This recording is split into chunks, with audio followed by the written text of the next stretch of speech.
The prevailing narrative is a calculated diversion. An obsession with kinetic threats, hypersonic missiles, and carrier groups serves as strategic cover. The public is conditioned to watch the sky for incoming fire, yet analysts writing for the Bulletin of the Atomic Scientists have long documented the inherent flaws and strategic paradoxes of missile defense systems. The true vector of attack is not loud, it is silent. According to CSIS assessments, the primary target is not a city, but the global digital nervous system. The weapon is not a warhead.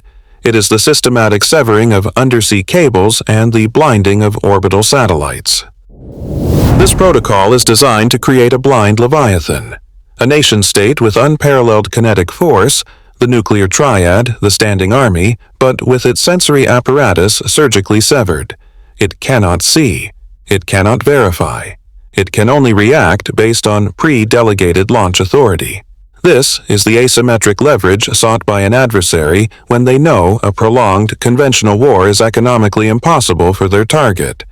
A systemic solvency crisis, driven by liabilities like unsustainable household debt levels noted by the Boston Herald, becomes the accelerant.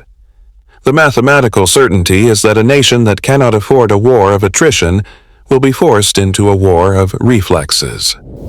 While legacy media focuses on performative statecraft, such as State Department warnings to adversaries, the silent vector is activated. The objective is to trigger a systemic shutdown. As outlined in forums like War on the Rocks, the new domain of warfare is not about destroying armies, but about collapsing the enemy's decision-making architecture. A blinded state, facing total communication blackout, defaults to its most catastrophic protocol: launch on warning. This is not a failure of policy. It is the engineered outcome of economic fragility. The standard analysis of the Ukraine conflict is incorrect. It is not a war of territorial expansion. It is a solvency crisis. The primary motive is not geopolitical dominance, but the prevention of domestic state failure. CSIS analysis confirms the core liability.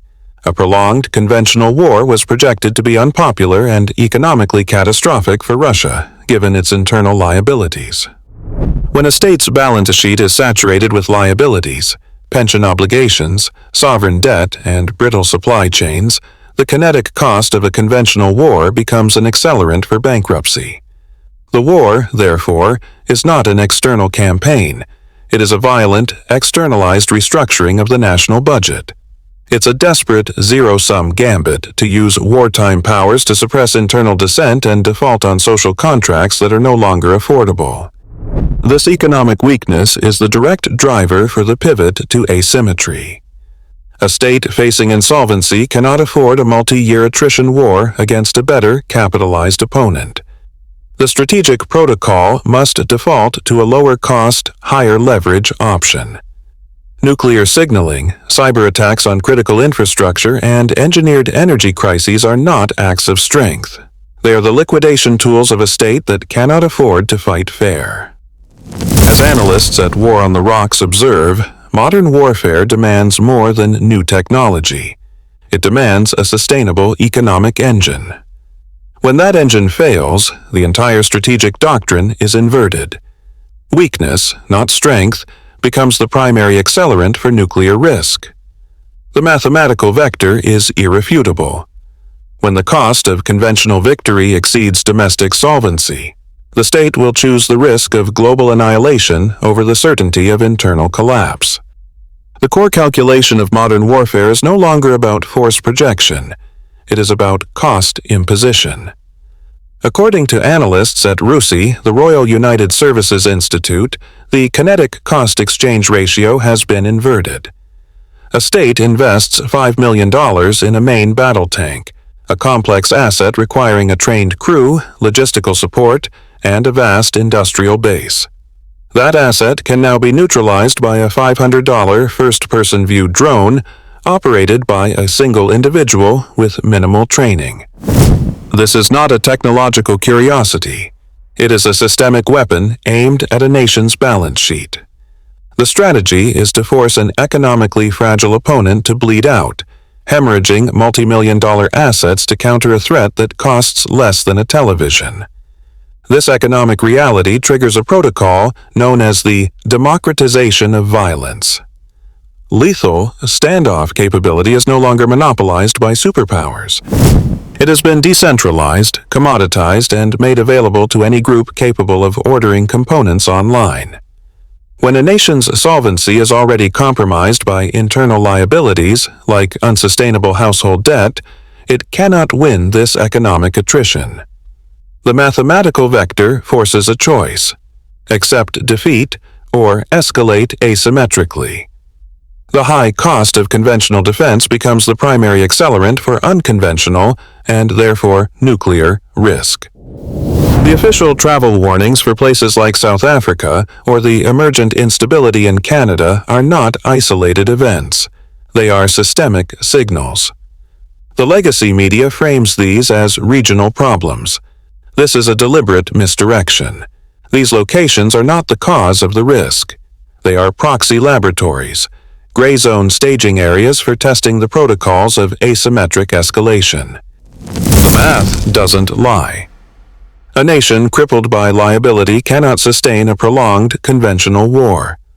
According to the Boston Herald, concerns over American household debt are not just an economic headline. They are a primary constraint on foreign policy. It is a national security liability that dictates the maximum kinetic cost the state can bear. This forces a strategic pivot. A new way of warfare is required, as noted by War on the Rocks, but it is driven by the balance sheet, not by technology. This economic fragility is the accelerant. When conventional force is too expensive, the system defaults to lower cost, higher leverage psychological and economic warfare. This is why these gray zones are critical. They are low-cost, deniable environments to refine these non-kinetic tools, the same class of action as a State Department warning to Iran, noted by the Times of India. The instability is not the threat. It is the proving ground for the strategic protocols that become mandatory when a nation's solvency crisis makes conventional deterrence impossible. The launch on warning doctrine is not a strategy. It is a systemic protocol triggered by fear. The moment an early warning system detects an inbound missile volley, a timer begins. The commander has minutes to verify the threat and retaliate before their own arsenal is neutralized on the ground. This is a mathematical certainty, not a political debate. Now, introduce the fog of digital war. A sophisticated cyber attack does not need to detonate a warhead. It only needs to blind the radar. If the screens go black, the protocol defaults. The commander cannot distinguish a system failure or a digital ghost from an actual first strike. They are forced to assume the worst-case scenario. As analysts note in War on the Rocks, new warfare is not merely about new technology, but about exploiting the decision cycle of the adversary. This digital vulnerability becomes the primary accelerant for nuclear risk when a nation is insolvent. A country burdened by systemic liabilities, such as the household debt levels flagged by the Boston Herald, cannot afford a prolonged kinetic conflict. It lacks the economic depth. Therefore, its strategic posture must rely on asymmetric leverage, the credible threat of rapid, overwhelming force. A cyber attack is the low-cost key that unlocks this high-consequence dilemma, forcing a launch decision not as an act of aggression, but as a perceived act of survival. According to CSIS assessments, the vector is clear. Economic fragility directly amplifies the risk of a miscalculation inside the fog of digital war. A solvency crisis does not permit a protracted kinetic engagement. The national balance sheet, crippled by systemic liabilities like unprecedented household debt, makes sustained conventional warfare a mathematical impossibility. CSIS analysis confirms that fiscal constraints are now a primary driver of strategic doctrine. When the cost of deploying a carrier strike group exceeds the political will to absorb the economic blowback, the protocol defaults. This is not a political choice. It is an economic vector. The pivot is toward a new way of warfare, as noted by War on the Rocks, one that prioritizes systemic leverage over kinetic force. This new battle space favors the deniable and the non-attributable. The strategic playbook mirrors the Cold War dichotomy observed by the Bulletin of the Atomic Scientists, where officials maintain a public posture of conventional deterrence while privately developing asymmetric contingency plans. Public signaling, such as State Department warnings to adversaries, becomes a deliberate misdirection, a feint to focus attention on conventional threats. The real accelerant for escalation is not a foreign tank column. It is domestic economic fragility, which makes the system vulnerable to a far cheaper form of attack. Within the next 12 months, anticipate a calibration shot. The target will be a Tier 1 logistical and data nexus, specifically a coordinated blackout of a major U.S. port's container crane network and its corresponding customs data processing center. The event will appear as a catastrophic systems failure. It will be officially diagnosed as a software anomaly. No actor will claim responsibility. No formal attribution will be possible. Its purpose is singular: to test the fragility of the economic architecture and measure the precise duration of the resulting paralysis.